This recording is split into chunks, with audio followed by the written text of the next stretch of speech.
All right, in this lesson, we're going to be talking about graphing on a coordinate plane, just reviewing some concepts, making sure we're understanding how to graph.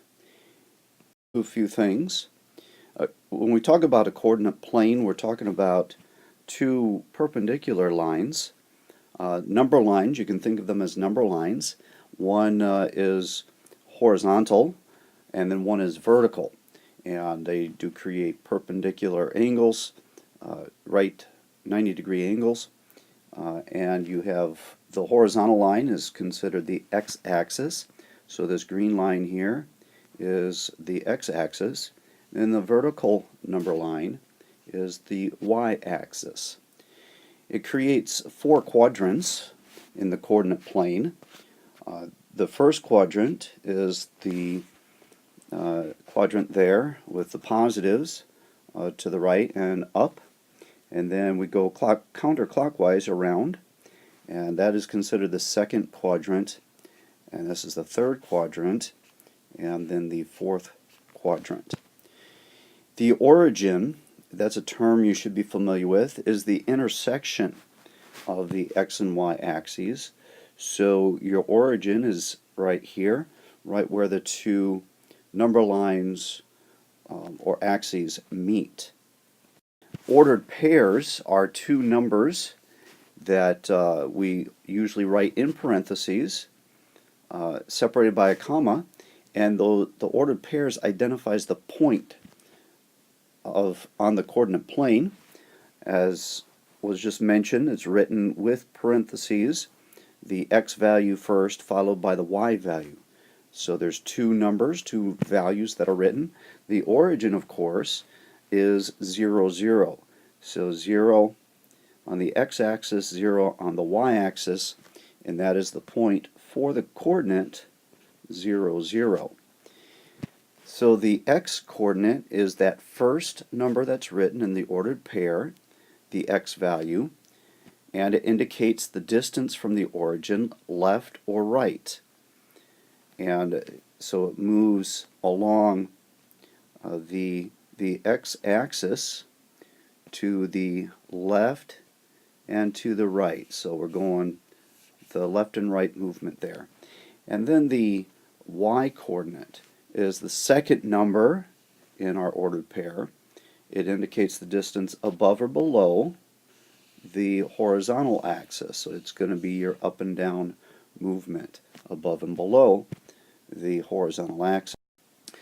The coordinate, then, just to be familiar with the terminology, the coordinate is the number that helps to locate a point on the graph. You would first find or graph a point by starting at the origin. So you always begin at the origin, and then you would use the sign of the coordinate to determine the location of the point. So for the x value, you would move right for positive, left for negative. Then for the y coordinate, you would move up for positive and down for negative, of course. So if we graph these ordered pairs here, your first value here, 4, is your x value. So you start at the origin, and you're going to go 4 to the right, and then your second value, the 2, is your y value, and you're going to go 2 up.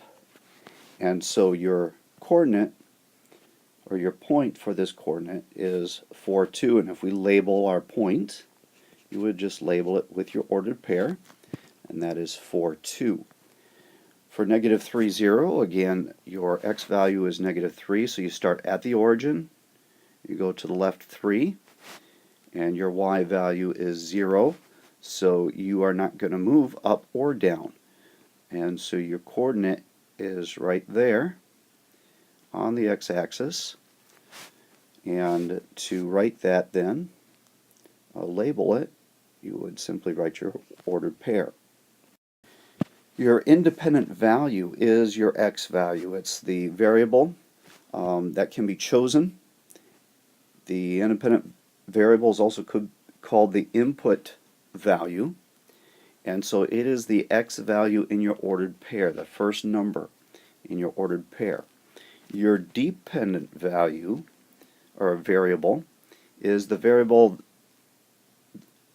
whose value is determined by the input value. So your dependent value will depend on your x value. The dependent variable is considered your output value, and of course is the y value in your ordered pair, that second number in a coordinate. And so your dependent value always depends on, the value that has been chosen for the independent variable. Let's consider these scenarios here to determine the independent and dependent variables. In this first example, you have the number of traffic violations and the cost of auto insurance.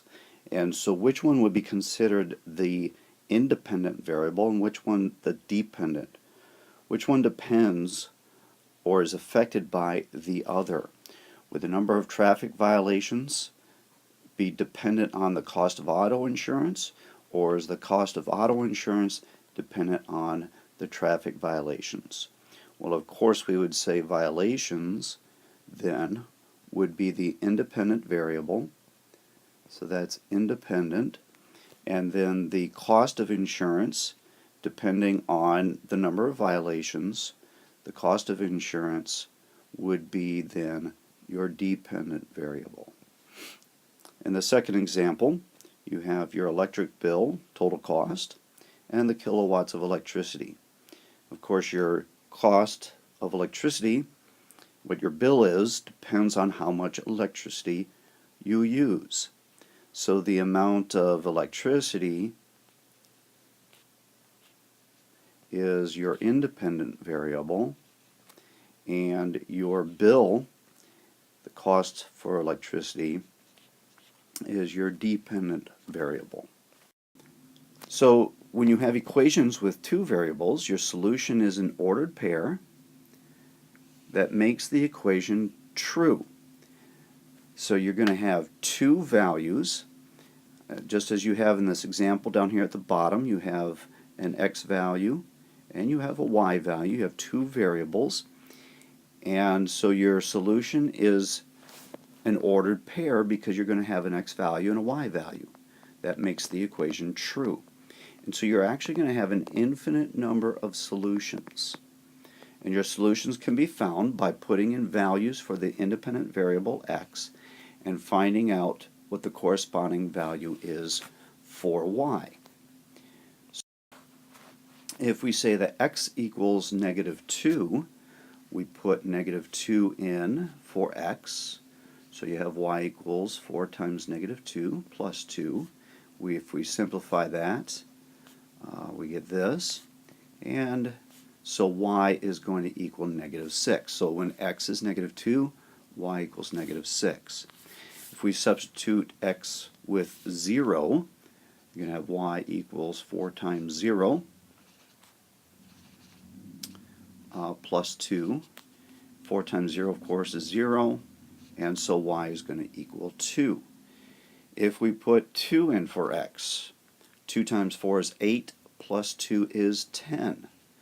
So y is going to equal 10. And you see here that you have any number of solutions. And we could keep going and keep going. You can even have fractions. 3/4 of 4, 3 times 4 will be 12, divided by 4 would be 3. So 4 times 3/4 is 3, plus 2 would be 5. So you can even have fractional values. Here this real world problem says that a federal minimum wage is about $5 per hour. Of course, that's not current. That maybe was some time ago, but let's just assume that it's $5. Then the total on a minimum wage worker's paycheck is dependent on the number of hours worked. You work more hours, you're going to get paid more. The paycheck total can be calculated using this equation, y equals 5x.